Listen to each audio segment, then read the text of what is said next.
You've heard the labels, right? Gen Z. They're too sensitive, too anxious, too online. But what if all that isn't the problem? What if they're actually just a mirror, reflecting the world that we, the adults, created for them? Today, let's take a really honest look at what that mirror is showing us. This whole idea, it's really inspired by something the brilliant Robin Williams touched on, and it's our launching pad for today. It's asking us to do something kind of radical, shift from judgment to just being curious, to really consider the possibility that what we're seeing in the younger generation, well, it isn't their failure. It's a sign that they were paying very close attention to us. Okay, so first up, let's just lay out the common narrative, right? What are the big criticisms we hear about Gen Z all the time? Yeah, I'm sure none of these are a surprise to you. Fragile, impatient, glued to their screens, cynical about what's next. This is the problem, as it's usually framed. But here's the twist for today. We're going to reframe this whole list.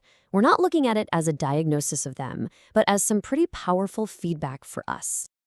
And that brings us to the core idea here, this really powerful question. What if Gen Z is just holding up a mirror to the adult world? Let's take a look at what that reflection actually looks like. So let's call them the mirror generation. And think about it. Their behaviors didn't just appear out of thin air, right? They're a direct response, a perfect adaptation to the emotional and cultural world that adults built around them. They learned it all by watching us. Okay, this table really lays it all out, drawing these super clear lines between adult behavior and what we see in Gen Z. For example, look at the adult model, that compulsive dopamine seeking, the endless scrolling and multitasking. Well, the Gen Z reflection is that they started outsourcing their emotional regulation to their devices. It makes sense. Or how about this one? Therapists have noticed that as kids watched adults emotionally disconnect and just withdraw into their phones, they mirrored that with their own caution and distance. The pattern is, honestly, it's crystal clear. What we modeled, they absorbed. And leadership expert Simon Sinek just hits the nail on the head with this. He reminds us that all that impatience and cynicism, that's not like a built-in Gen Z trait. No. It's a totally honest reaction to living in a culture that's obsessed with quick hits and instant rewards. They inherited a world built without a steady, long-term vision. Okay, so if we accept that Gen Z is a mirror, what is that reflection actually trying to tell us? This is where we shift our whole focus. We stop seeing their behavior as a failure and start seeing it as incredibly valuable feedback.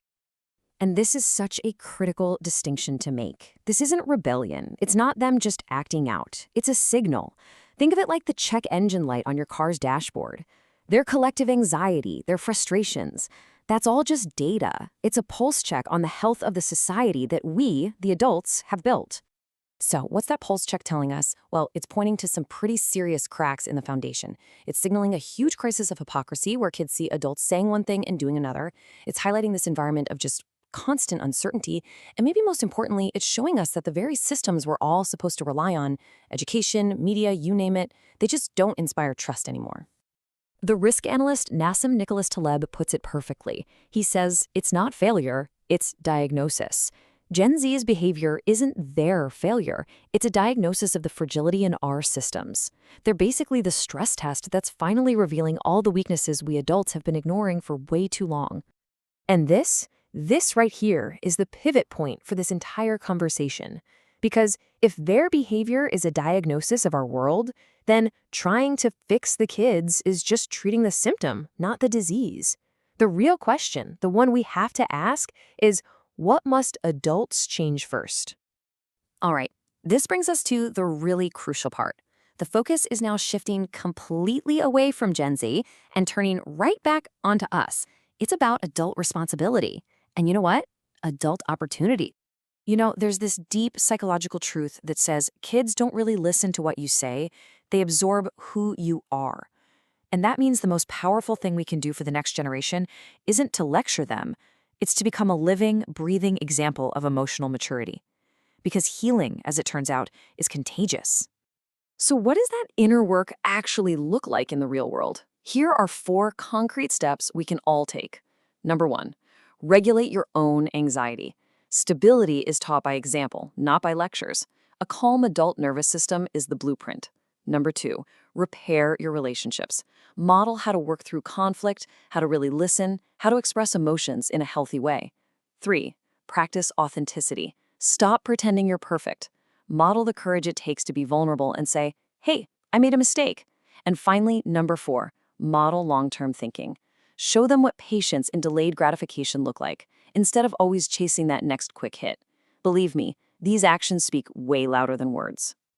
And look, this quote from Jordan Peterson really drives the point home with zero ambiguity. The logic is simple. If we want emotionally stable kids, adults have to become emotionally stable themselves. You have to order your own life first. So let's imagine that for a second. What happens when adults actually take this on? What kind of future becomes possible when we stop pointing fingers and we start becoming that example worth looking up to? Well, it means embodying the kinds of qualities that are genuinely inspiring. It's about presence, actually being here when you're with someone. It's about curiosity. It's about hope.